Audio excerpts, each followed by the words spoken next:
Bismillahirrahmanirrahim. Assalamualaikum warahmatullahi wabarakatuh. Ulangi. Assalamualaikum warahmatullahi wabarakatuh.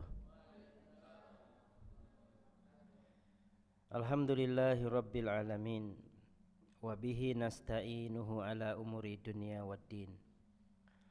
Wa ashhadu an la ilaha illallah wahdahu la syarikalah. Wa ashhadu anna Muhammadan abduhu wa rasuluh sallallahu alaihi wasallam la nabiyya ba'da. Yaqulu Rabbuna jalla wa ala. Inna salati wa nusuki wa mahyaya wa mamati lillahi rabbil alamin. La syarika lahu wa bidzalika wa ana awwalul mu'minin. Ikhwani fid din, a'azani Allahu jami'an. Melanjutkan kajian fikih Ramadan. Pada hari ini adalah bab tentang membayar qada, puasa dan fidyah.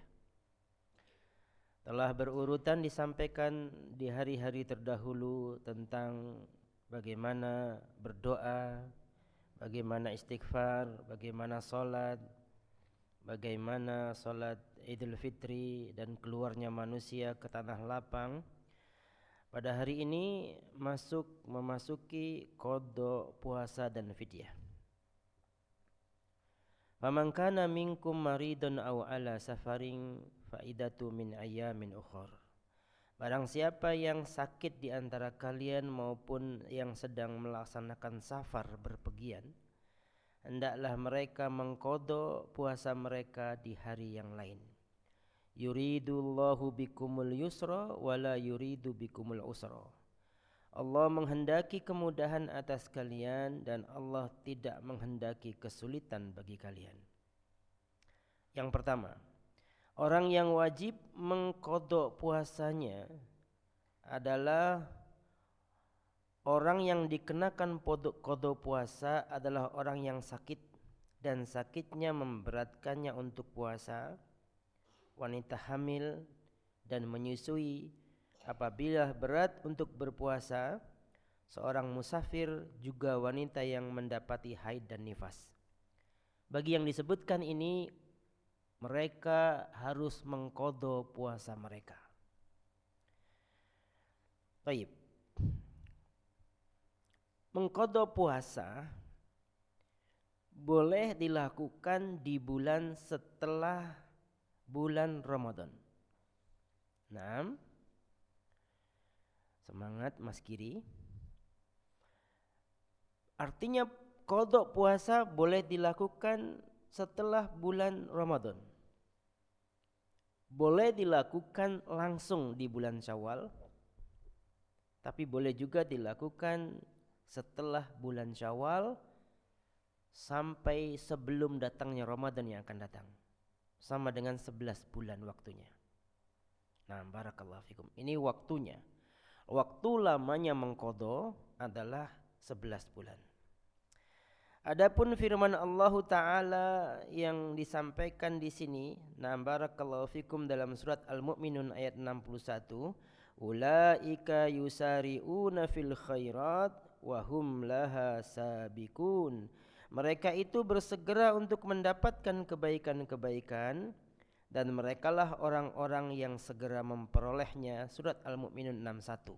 Artinya sebaiknya para ummahat, para ayah mengingatkan ahli keluarganya untuk segera mengqadanya dan jangan menunda-nunda perbuatan tersebut. Thayyib. Adapun bagi wanita yang haid dan nifas atau wanita yang haid kita kerucutkan, mereka nanti akan mendapati puasa Syawal 6 hari di bulan Syawal. Tetapi di sisi yang lain mereka juga mempunyai hutang puasa yang wajib dibayar. Contoh, puasa Syawalnya 6 hari. Puasa hutang puasanya seminggu. Kalau dia mengakhirkan puasa Syawal, Syawalnya akan berlalu. Kalau dia mendahulukan puasa Ramadan di bulan Syawal, Ramadannya masih panjang 11 bulan. Sedangkan Syawalnya hanya 6 hari di bulan Syawal. Berdasarkan hadis, man shoma ramadhana summa atba'ahu sitta min Syawal kanat kasiyamud dahr. Barang siapa yang berpuasa pada bulan Ramadan kemudian diikuti dengan puasa pada bulan Syawal, maka ia seperti puasa sepanjang tahun. Maka pengkompromiannya adalah dahulukan puasa Syawal yang akan habis bulannya, kemudian sisa yang tertinggal dari puasa Ramadan yang terhutang bayarlah dalam 11 bulan masa ke depan. Jadi diniatkan untuk puasa Syawal dulu, karena perempuan nanti akan kena men lagi, atau suaminya pulang dari tempat-tempat yang jauh dan suaminya butuh diberi apa yang dimintanya. Baik, barakallahu fikum.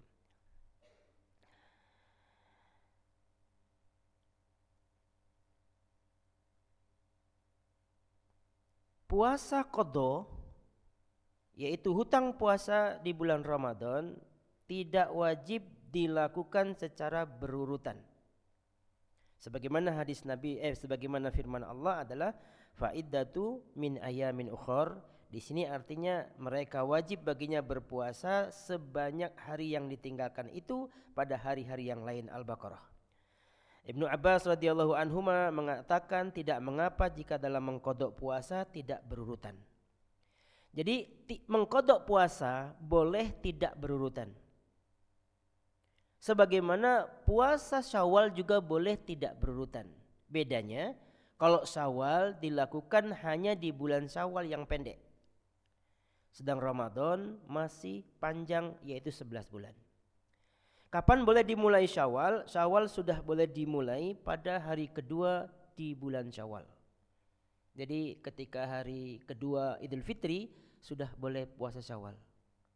Na'am barakallahu fikum, terutama wanita-wanita yang tahu kapan dia mens, maka dia harus menyegerakan untuk berpuasa Syawal.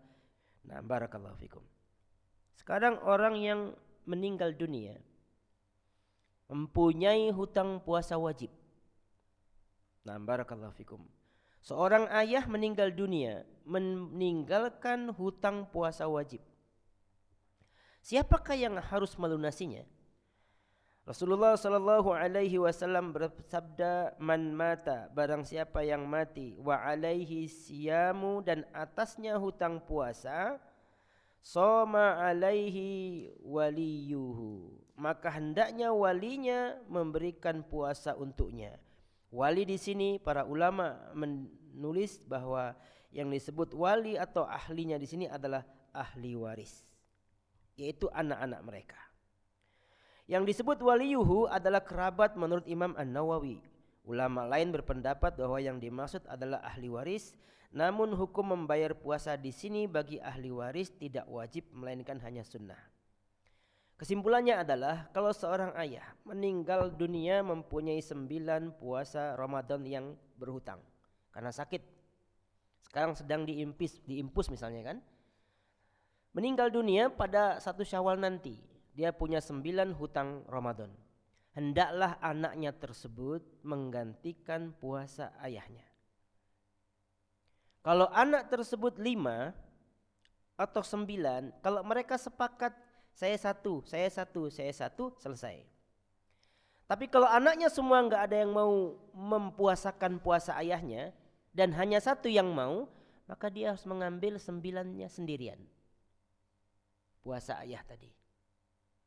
Naam, ini adalah bakti seorang anak kepada orang tuanya. Naam, jadi puasa ayah yang meninggal itu harus diqadha oleh anaknya. Naam, meskipun sebagian berpendapat bahwa mengganti puasa ayah hukumnya sunnah, tetapi kalau kita berpendapat pada pendapat-pendapat yang rajih, maka berdasarkan hadis ini, dalilnya dari Aisyah radhiyallahu anha, maka hendaklah walinya, anak-anaknya, pewarisnya berpuasa untuknya. Boleh juga beberapa orang dari ahli warisnya, kemudian mereka boleh laki-laki ataupun perempuan membagi hutang ayah tersebut dan mereka bersama-sama membayarnya baik di 1 hari yang sama maupun berbeda-beda hari. Yang penting dibayar hutang qadha daripada ayah tersebut. Qadha hanya boleh di puasa. Perhatikan, tidak ada qadha di dalam sholat. Kalau dahulu kita pernah maksiat, ahlul maksiat, berbuat jahat, zalim, tidak mengenal Allah dan Rasulnya, cenderung suka berpoya-poya, hidup meninggalkan sholat. Selama itu pula kita baru sadar pada usia kita 27 tahun misalnya. Maka hutang sholat yang dia tinggalkan selama dia akil balik sampai 27 tahun, yang paling rajih, yang paling benar, yang paling afqah adalah tidak perlu diganti. Jadi tidak ada qadha dalam sholat, tetapi yang ada qadha dalam puasa. Tetapi pelaku orang yang meninggalkan sholat selama itu pula wajib atasnya taubat, taubatan nasuha, wa atbi sayyi'atal hasanata tamhuha, wa khaliqin nas bil khuluqin hasan. Orang yang meninggalkan sholat di masa lalu meskipun gak wajib menggantinya, tapi wajib dia berbuat baik, mengikuti perbuatan buruknya di masa dulu, mengganti dengan perbuatan baik, dan berakhlaklah kepada manusia dengan akhlak yang baik. Baik. Kembali kepada masalah qadha. Orang yang qadha atau orang yang wajib melakukan puasa qadha ini salah satunya adalah al-hamilun, orang yang hamil, as-safar, orang yang haid dan nifas, dan orang yang meninggal, ayah tadi, ya, yang meninggal tadi. Hal tersebut berbeda dengan orang hamil dan menyusui. Contoh, seorang yang hamil, pada diri mereka ada dua keadaan. Ini yang diambil dari beberapa pendapat para ulama. Pendapat yang pertama, hendaknya dia tetap berpuasa jika memang dia dari awalnya orang yang suka gemar berpuasa. Dan jika dia berpuasa, dirinya tidak berbahaya, bayinya tidak mudarat. Orang yang seperti ini hendaknya tetap berpuasa di bulan Ramadan. Dan ini yang terbaik, ini yang paling Masya Allah. Gak ada bahasa yang lain lagi yang disebutkan bahwa orang yang hamil tetapi dia bisa berpuasa Ramadan penuh sebulan. Apakah ada? Banyak. Nah, ini pendapat yang pertama. Adapun pendapat yang kedua, wanita yang hamil dalam posisi jika dia berpuasa memudarati dirinya dan memudarati bayinya, hendaklah dia berbuka dan menggantinya dengan fidyah. Perhatikan, enggak cukup hanya dirinya yang mudarat, tetapi bayinya juga harus tidak terkena mudarat. Kalau ibunya kuat dia berpuasa, tapi bayinya kena mudarat, tidak boleh. Harus berbuka juga. Artinya kalau dia berpuasa, dia sehat, bayinya sehat, silahkan berpuasa. Tapi kalau dengan berpuasa bayinya tidak sehat tetapi dia sehat, enggak boleh. Wala taqtulu anfusakum illa tahluka. Jangan kalian membunuh diri kalian sendiri dalam kebinasaan. Maka ditimbang. Siapa yang paling tahu menimbang itu? Orang yang hamil itu sendiri, suaminya, atau konsultasi dengan dokter. Dapat dirasakan dari kekuatan tubuh ketika puasa. Toyib. Pada orang hamil ada dua rinciannya ya, sudah disampaikan. Yang kemudian, bagaimana kalau orang hamil ini setelah dia selesai hamil di bulan Ramadan, kemudian dia melahirkan di bulan Syawal. Terpenuhi dua keadaan, hamil dan menyusui, betul? Dan menyusui itu ada yang 9 bulan, ada yang setahun, bahkan ada yang 2 tahun. Artinya jika dia benar-benar mengikuti petunjuk Nabi menyusui anaknya selama 2 tahun penuh, atau katalah dia menyusui setahun, dia tetap ketemu Ramadan tahun yang akan datang dalam posisi menyusui, benar? Maka bagi orang tersebut ada 3 pendapat. Pendapat yang pertama, hendaknya dia membayar fidyah saja. Ini adalah pendapat yang dipegangi oleh sebagian jumhur para salaf, juga para a'imah dan sahabat termasuk Ibnu Abbas. Ibnu Abbas berpendapat dengan dalil yang disebutkan di atas, wa in kana minkum aw ala safaring aw ala marid dan sebagainya, maka orang tersebut cukup membayar fidyah saja, yaitu suaminya membayar fidyah bagi anak dan istrinya, atau bagi istrinya untuk karena tidak bisa berpuasa karena hamil dan menyusui. Pendapat yang kedua ini mengatakan bahwa orang yang hamil dan menyusui baginya harus membayar mengqadha. Kemudian baginya yang kedua adalah setelah dia sehat sembuh dari itu, dia harus mengqadhanya dan membayar fidyah. Jadi dua. Pendapat pertama tadi membayar fidyah kan saja. Adapun pendapat yang kedua adalah wajib bagi dia untuk mengqadha dan membayar fidyah. Jadi double. Jadi fidyahnya dibayar di tahun itu, qadhonya dia ganti di tahun yang lain. Tetapi ini pendapatnya berat. Cukup berat sekali karena perempuan itu bisa jadi tahun depan lagi hamil lagi. Bapak-bapak senyum umahat, ya. Umahat senyum enggak ya? Ya. Saya dengar kabar-kabar bahwa bapak-bapak di sini pengen punya anak banyak, tetapi umahatnya sudah capek. Capek Ustadz katanya. Bapak-bapak itu enggak ngerti-ngerti juga. Tapi Ustadz juga gitu Abu Hasna, pengen punya anak lagi. Nah, barakallahu fikum. Yang senyum boleh tersenyum dengan senyum-senyum yang diartikan masing-masing. Khairin insyaallah. Jadi pendapat membayar fidyah di masa hamil dan menyusui ini ada dua, sedikitnya dua. Yang tiga saya belum memurojaahnya kembali pada yang benar tiga. Asy-Syaikh kita Asy-Syaikh Muqbil bin Hadi Al-Wadi'i bahkan beliau merojehkan yang kedua, yang berat tadi, yaitu wajib baginya membayar fidyah dan mengqadha. Akan tetapi pendapat yang sudah kita pegangi sebelumnya adalah pendapat yang pertama, baginya membayar qadha tanpa membayar, baginya membayar fidyah tanpa membayar qadha. Dan ini yang lebih meringankan. Nah, barakallahu fikum, berdasarkan beberapa riwayat dan hadis. Nah, barakallahu, inna dina yusrun wa ma yusaddad dina ila ghalabah. Agama ini mudah, barang siapa yang memberat-beratkannya dia akan binasa. Tetapi ulama yang mewajibkan qadha dan fidyah bukan berarti memberat-beratkan, karena itu ijtihad dia. Secara penilaian dia melihat bahwasanya ada orang yang hanya berleha-leha mau bayar qadha saja, bayar fidyah saja tanpa qadha, padahal sebetulnya dia mampu berpuasa seperti itu. Kembali kepada kemampuan walinya, lihat istrinya posisinya di mana. Tayyib, barakallahu fikum. Kemudian bagaimana cara membayar qadha atau fidyah ini? Ya Ustadz, yang pertama, sebaik-baik fidyah dibayar di hari-hari Ramadan. Kalau bisa dia memegang perjanjian dengan orang du'afa wal masakin bahwa saya hamil, saya ingin membayarkan fidyah saya setiap hari kepada kakek atau nenek. Jadi kita antar ke rumahnya, makan sahurnya dan berbukanya. Ini yang terbaik.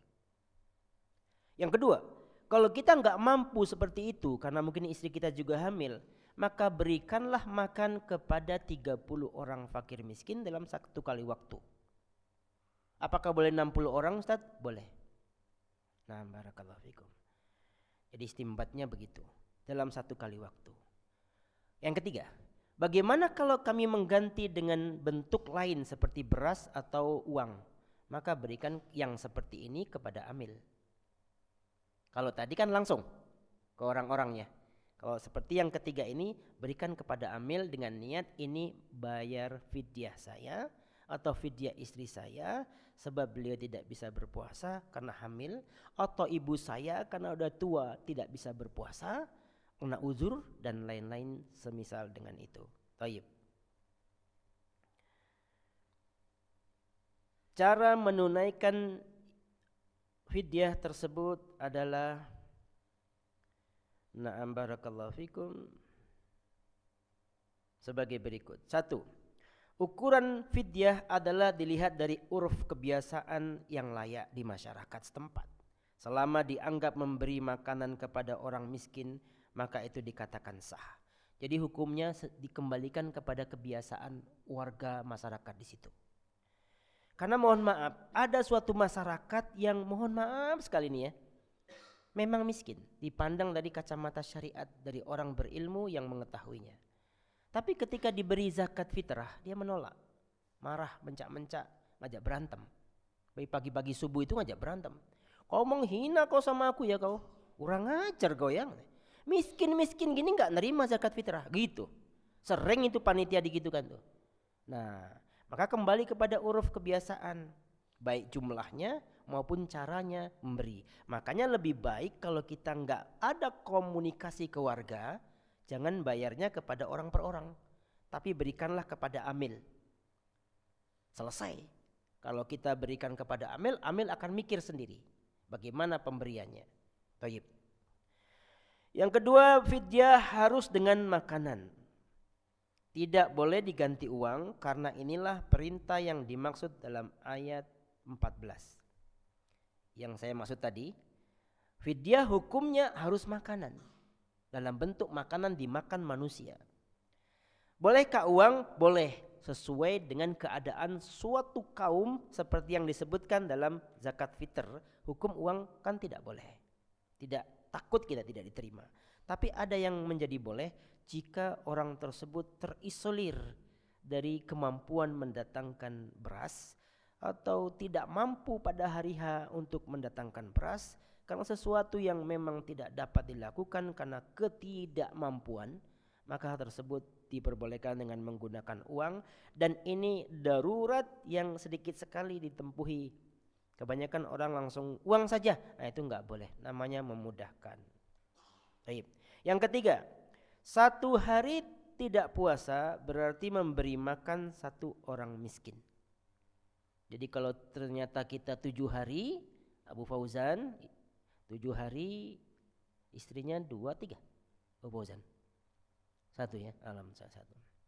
Kalau 3 hari, 3 istri 7 hari, berarti 21 hari ya Abu Fauzan ya. Ya, 21 hari kali berapa gitu, maksudnya gitu. Nah, kalau 4 berarti berapa? 21 hari tambah 9 lagi, 30 hari, sama dengan sebulan Abu Fauzan. Nanti kalau nggak bisa ngitung, Ustadz yang ngitungin. Tayyib. 1 hari tidak puasa berarti Abu Fauzan memberi makan 1 orang miskin. Itu ceritanya. 4. Bisa diberikan berupa makanan mentah ditambah lauk pauk atau makanan yang sudah matang. Jadi setiap hari itu kalau kita punya akad perjanjian seperti yang saya sebut tadi, itu boleh kita antar ke rumahnya. Mentahnya kah dengan lauk pauk, atau matangnya kita masakkan, ini afdol setiap hari. Makanya ambil perjanjian dengan santun ke rumahnya orang yang tidak punya. Ibu, saya hamil, sementara ibu kan orang tua. Jangan mengatakan saya hamil, ibu kan miskin. Ya, ibu kan miskin kan? Saya kasih ya, itu dengan melotot gitu. Ini gimana ini? Agama ini adalah dengan adab dan akhlak. Ya, ketuk pintunya dengan lemah lembut, ya kan? Parkirkan, kalau nggak cocok kita parkir mobil kita di situ, ya jangan parkir terlalu dekat dengan rumahnya. Ya pandai-pandailah bergaul, santun. Bolehkah Bu saya memberi makan setiap hari kepada bunda? Oh boleh. Nah ketika boleh itu, nah antum telah beruntung. Setiap hari suaminya antar nasi ke sana atas fidyah istri. Itu lebih utama. Jadi boleh matang, boleh mentah ya Abu Ali. Mentah boleh. Kopi itu mentah pasti di roasting enak. Ya. Tapi kalau kopi matang di mana kita nggak tahu bagaimana roastingnya kan gitu ya. Khairin insyaallah. 5. Tidak boleh mendahulukan fidyah sebelum Ramadan. Artinya belum Ramadan nyuri star, bayar fidyah dulu. Nah ini nggak boleh. Paham ya? Nah yang lebih afdal kan setiap hari diantar tuh. Tapi kalau dia langsung curi star 30 hari bayar fidyah. Padahal Ramadannya besok, enggak boleh, enggak diterima. Nah barakallahu fikum. Yang keenam, waktu penuaian fidyah boleh setiap kali tidak puasa atau fidyah ditunaikan, atau bisa pula diakhirkan di hari terakhir Ramadan lalu ditunaikan semuanya. Artinya boleh mencicil setiap hari diantar satu-satu gitu ya. Dan boleh juga langsung 30 hari pada hari terakhir. Nah, barakallahu fikum. Marwaji di sini amat sangat banyak. Imam Nawawi berkata, barang siapa masih memiliki utang puasa Ramadan, ia belum sempat melunasinya lantas meninggal dunia, maka perlu dirinci. Jika ia menunda utang puasanya karena ada uzur lantas ia meninggal dunia sebelum memiliki kesempatan untuk melunasinya, maka ia tidak punya kewajiban apa-apa. Nah, ini yang tadi ya. Sedangkan jika uzurnya hilang, maka dia masih memiliki kesempatan untuk melunasi. Namun jika dilunasi dia meninggal, maka puasanya dilunasi dengan memberi makan kepada orang miskin, mana satu hari tidak puasa memberi makan satu muk beras. Nah, ini kembali yang di atas tadi. Kemudian saudaraku kaum muslimin, mengkodok puasa, kembali kepada mengkodok puasa tadi. Nah, barakallahu fikum, bolehkah dilebihkan takarannya? Contohnya, harusnya satu muk kita kasih 2 muk ya. Maka yang 2 muk terakhir itu adalah sedekah, jatuhnya kepada sedekah. Kembali kepada kemampuan kita. Jika kita memang bisa bersosialisasi ke masyarakat, kita sampaikan yang utama tadi adalah setiap hari kita tunaikan. Tapi kalau kita tidak mampu bermasyarakat, Mas Giri, karena jauhnya dari keluarga atau belum ketemunya lapangan sehingga lama sudah nggak main badminton. Nah, kalau sudah memang kita nggak bisa berkomunikasi, berikan ke amil. Amil itu akan memberikan kepada yang berhak. Tetapi yang kita pegangi memberikan fidyah ini adalah dengan makanan, yaitu mentah maupun matang. Silakan pertanyaan, saya buka sesi jawab tanya jawab, hanya 3 pertanyaan. Dari Ummahat boleh? Ada?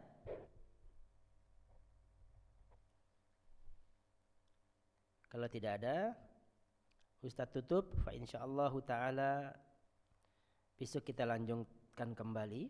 Semangat wa ikhwan dalam beribadah, semangat terus dalam belajar, semangat terus dalam menggali ilmu-ilmu yang luar biasa luas. Apa yang saya sampaikan ini adalah fikih. Fikih itu luas, tidak boleh kita sempitkan. Pendapat para ulama dalam fikih ini berbeda-beda. Mana yang lebih kita cenderungi dengan dalil yang kita ketahui, dengan telah bertanya dan telah belajar, maka itu kita pegangi. Nah, barakallahu fikum, meskipun ulama berbeda pendapat dalam hal penentuan fikih, kita tidak boleh cerai-berai karena perbedaan pendapat para ulama dalam mengambil atau memutuskan satu kesimpulan tentang masalah perbedaan pendapat. Contoh yang paling ringan adalah berwudu di dalam toilet. Baik, apakah berwudu dalam toilet itu boleh?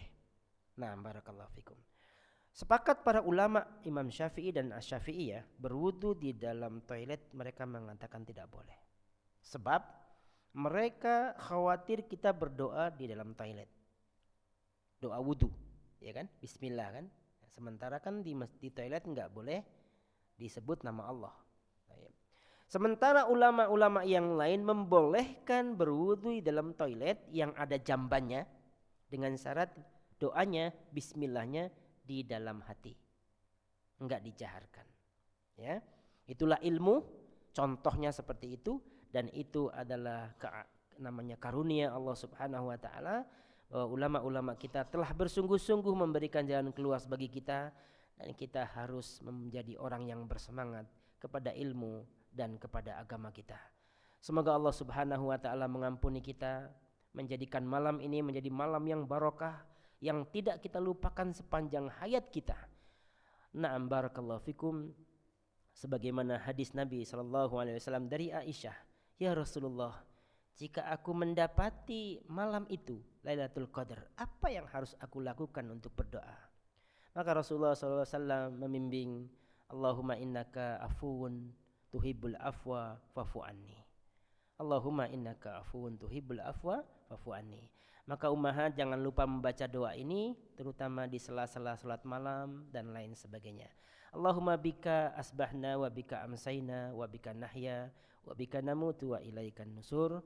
Wa sallallahu ala nabiyyina Muhammad wa ala alihi wa sahbihi wa baraka wa sallam.